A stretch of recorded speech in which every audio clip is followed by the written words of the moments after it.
வணக்கம். ஜவை சித்திரம் Javadhipatti Pudur power writer அப்படிங்கிற யூடியூப் சேனல் மூலமாக உங்களை மீண்டும் சந்திப்பதோட மற்ற மகிழ்ச்சி. அத்தோட எங்கள் சேனலை சப்ஸ்கிரைப் பண்ணுங்க, பெல் பட்டன் அழுத்த மறந்துடாதீங்க. அத்தோட எல்லாத்துக்கும் ஷேர் பண்ணுங்க. அதாவது ராமர் கோவில் கும்பாபிஷேகத்துக்கு நான் செல்வேன், இருந்தாலும் கால் வலி இருப்பதால் பிறகு முடிவு செய்வேன்னு சொல்லி போட்டு ஒரு அறிக்கையில் பேட்டி கொடுத்துருக்காரு எடப்பாடி பழனிசாமி. உண்மையிலே இந்த ஒரு பேட்டி எஸ்டிபிஐ போன்ற இஸ்லாமிய இயக்கங்கள் காதுகளில் விழுந்ததா அப்படின்னு தெரியல. கட்டாயமாக விழுந்திருக்கும். ராமர் கோவில் ஜனவரி 22 கும்பாபிஷேகம் அயோத்தியில, உத்தரப்பிரதேசம். அது எந்த ஒரு மாற்று கருத்தும் இல்லை. அவர்களுக்குள்ள பல பிரச்சனை அடிச்சுக்கிறாங்க. சங்கராச்சாரிய வரமாட்டேங்கிறாரு, மோடி வரக்கூடாது, முதல்ல அத்வானி வரக்கூடாது அப்படின்னாங்க வயதின் காரணமாக. இப்போ அத்வானிக்கு வரவேற்பு. ஆமாம், அது எதன் அடிப்படையில் அப்படின்னு தெரியல. மற்றபடி சில ஊழல் அதில் நடந்திருப்பதாக பல குற்றச்சாட்டு. 1400 கோடி வசூல் பண்ணாங்க, மற்றபடி 4 கோடியே போதும்.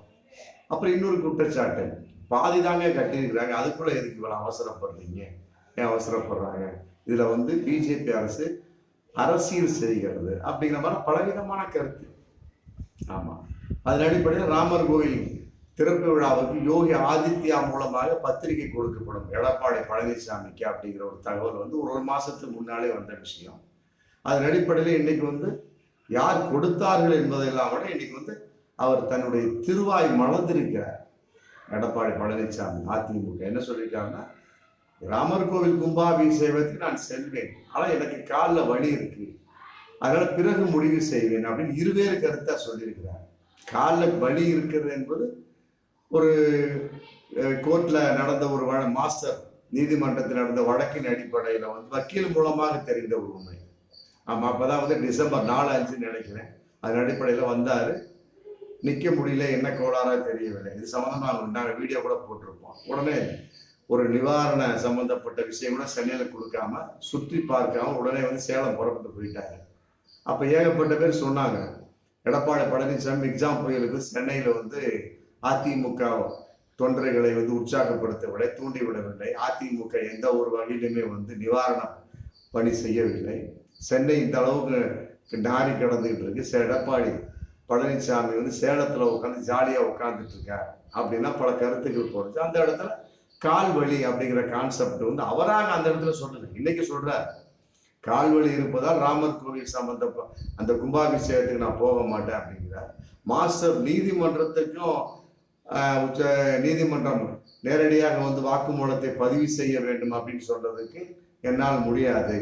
அப்புறம் அதுக்கு முக்கியமான காரணங்கள் வேணும், உடல்நிலை காரணங்களாக ஒப்புக்கொள்ள முடியாது அப்படின்னாங்க. எனக்கு கால் வலி இருக்குது அப்படிங்கிறார். அதன் வெளிப்பாடா இன்னைக்கு ராமர் கோவில் திறப்பு விழாவுக்கும் போகக்கூடிய விஷயத்துல எப்படி பத்திரிகை கொடுத்துருப்பாங்க. இப்ப எனக்கு கால் வலி இருக்கு, பிறகுதான் முடிவு செய்வேன் அப்படின்னு சொல்லியிருக்கிறார். இதன் அடிப்படையில் பார்க்கின்ற பொழுது கட்டாயமாக போவேன் அப்படிங்கிற ஒரு வார்த்தை. அப்ப 2 விதமான ஒரு விஷயமா இன்னைக்கு ராமர் கோவில் திறப்பு விழாவுக்கு போகின்ற சம்பந்தமா எடப்பாடி முடிவெடுத்திருக்கின்றார்.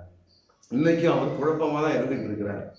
அதாவது ஒரு குறிப்பிட்ட ஒரு நிலைப்பாட்டின் வெளிப்பாடு அவர் மனசுக்குள்ள இன்னைக்கு பாஜகவின் அடிப்படையில என்ன நடந்து விடுமோ அப்படிங்கிற பகிரங்கமான ஒரு பய உணர்வு வெளிப்பாடு, குழப்பத்தின் வெளிப்பாடு, பதற்றத்தின் வெளிப்பாடாத்தான் இன்னைக்கு எடப்பாடி பழனிசாமி அவர்கள் பேசிக் கொண்டிருக்கிறார்கள். பாஜகவின் ஒரு வெளிப்பாடு, அதனுடைய ஒரு ஆக்ஷன் நடவடிக்கைகள்லாம் எந்த அளவுக்கு இருக்கும் என்பது இன்னைக்கு சுத்தமா எல்லா வகையிலும் தெரிந்துவிட்ட ஒரு விஷயமா தான் இருந்துட்டு இருக்கு. அதன் அடிப்படையில் அதிமுக சம்பந்தப்பட்ட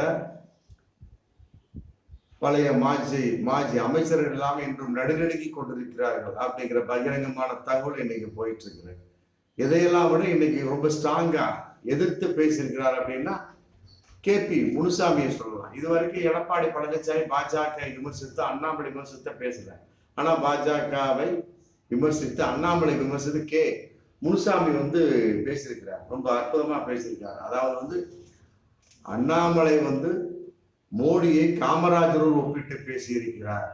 ஏற்றுக்கொள்ள முடியாது. அதே நேரத்தில் தமிழகத்தில் ஊழல் பெருத்து விட்டது திமுகவால், திராவிட கட்சிகளால், அதிமுகவால் ஊழல் பெருத்து விடுறது சொல்லிட்டு இருக்கிறாரு. மற்றபடி அதுக்கு என்ன ஆதாரம் இருக்கு?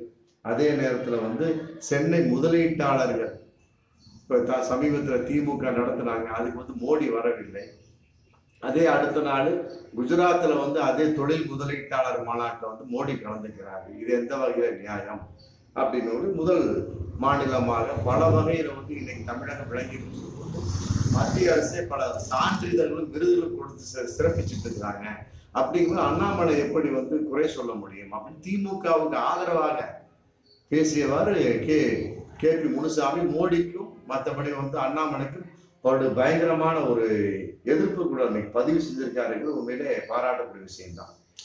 அதாவது வந்து எடப்பாடி செய்யாத பல விஷயங்களை கே.பி. முனுசாமி மற்றவர்கள் செய்யறாங்க. இருந்தாலும் வந்து தமிழக மக்கள் குறிப்பாக வந்து இஸ்லாமிய மக்கள் வந்து எடப்பாடி வாயில வரணும் அப்படின்னு எதிர்பார்ப்பாங்க. எஸ்டிபிஐ வந்து இன்னைக்கு மாநாடு நடத்திடலாம், இஸ்லாமிய மாநாடு. அதன் வெளிப்பாடு என்ன?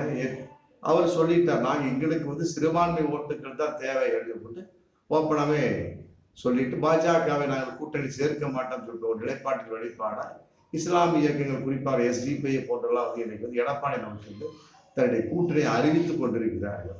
ஆனா ராமர் கோவில் சம்பந்தப்பட்ட விஷயத்துல போவேன் அப்படிங்கிற ஒரு நிலைப்பாடு வரக்கூடிய சமயத்தில் எவ்வாறு பொருந்தும் அப்படிங்கிற ஒரு கேள்வி இருக்கிற இடத்துல. அதாவது பாபர் மசூதி இடிப்பு என்பது இஸ்லாமியர்கள் மனதில் விழுந்த இடி, அது இஸ்லாமிய கலாச்சாரத்தின் மீது விழுந்த அடி என்றுதான் சொல்ல வேண்டும், சாதாரண கிடையாது. பாபர் மசூதி இடிப்பு என்பது சாதாரணமா ஒரு வீட்டை இடித்ததை போன்றதில்லை, ஒரு கலாச்சாரத்தை இடித்தார்கள் பிஜேபி அரசு. ஆமா, அப்ப ராமர் கோவில் அந்த இடத்துல கட்டப்பட்டு ஆகிருச்சு, ஜனவரி 22 ஓப்பன். அதற்கு போகக்கூடிய சமயத்துல இஸ்லாமியர்கள் வந்து எடப்பாடி என்ன நினைப்பார்கள் அப்படிங்கிற பகிரங்கமான இன்னொரு கேள்வி இருக்கு. திருச்சிக்கு வந்தாரு மோடி, ஆமா, அதை பார்க்கவில்லை. அது வந்து இன்னைக்கு ஒரு பிளஸ் பாயிண்டா இருந்திருக்கு. ராமர் கோவில் திறப்பு விழாவுக்கு போகக்கூடாது, போகாமல் இருக்க வேண்டும் என்பதாகத்தான் இன்னைக்கு வந்து இஸ்லாமிய மக்கள் தமிழகத்தில் இருக்கக்கூடிய குறிப்பாக இஸ்லாமிய மக்கள் வந்து எதிர்பார்த்து கொண்டிருக்கிறார்கள் என்பதுதான் பகிரங்கமான உண்மை. அதை மீறி அவர் போகக்கூடிய சமயத்துல கட்டாயமாக இஸ்லாமிய ஓட்டு சிதையும் என்பது பகிரங்கமான உண்மை. அதுல எந்த ஒரு மாற்று கருத்துமே கிடையாது. அதே நேரத்தில் இன்னொரு விஷயத்தை நம்ம பார்க்கக்கூடிய சூழல், கூட்டணி சம்பந்தப்பட்ட விஷயத்துல அண்ணாமலை ஒரு கருத்து சொல்லியிருக்கிறார், ஒரு குட்டி கதை மாதிரி சொல்லியிருக்கிறார். அதாவது வந்து கிரக பிரவேசம் பண்றாங்க, அந்த கிரக பிரவேசத்துக்கு 4-10 பேர் வருவாங்க. சில பேர் உட்காந்து சாப்பிட்டு போவாங்க, சில பேர் வந்துட்டு சாப்பிடாம போவாங்க, சில பேர் தங்கி விடுவார்கள். வீட்டை போன்றது எங்களுடைய பாஜக தலைமை, அதை போன்றதுதான் அதிமுக அப்படிங்கிற மாதிரி சில விஷயம் சொல்லியிருக்காரு. அப்போ வந்து விலகி விட்டார்கள் என்பதற்கு வந்து அண்ணாமலையின் மூலமான ஒரு விஷயம் கன்ஃபார்மா தெரியுது, அதுல மாற்று கருத்துமே கிடையாது. பாஜக வந்து அதிமுகவோடு சேராது, அதிமுக பாஜகவோடு சேராது அப்படிங்கிறது மாற்று கருத்தும் இல்லை. அதே நேரத்தில் ராமர் கோவில் திறப்பு விழாவுக்கு வந்து எடப்பாடி செல்லக்கூடாது என்பது பகிரங்கமான கருத்து இருந்துட்டு இருக்கு.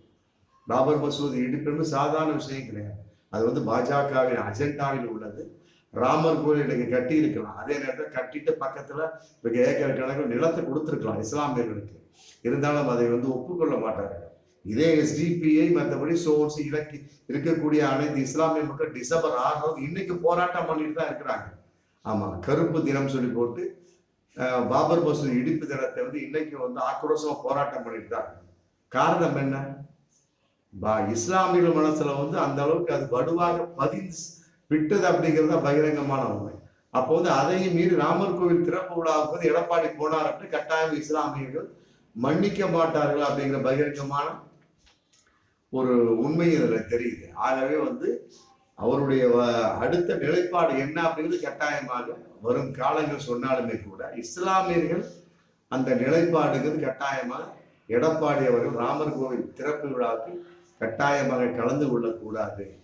ஆமா, எப்படிப்பட்ட ஒரு வெளிப்பாடாக வந்து பாஜகவில் இருந்து வந்து கூட்டணி நோக்கி அவர்கள் இழுத்தாலுமே சரி, இவர் வந்து எந்த வகையிலும் அசைந்து விடாமல் இருக்க வேண்டும் அப்படிங்கிற விஷயத்தை நம்ம இங்க பார்க்கணும்.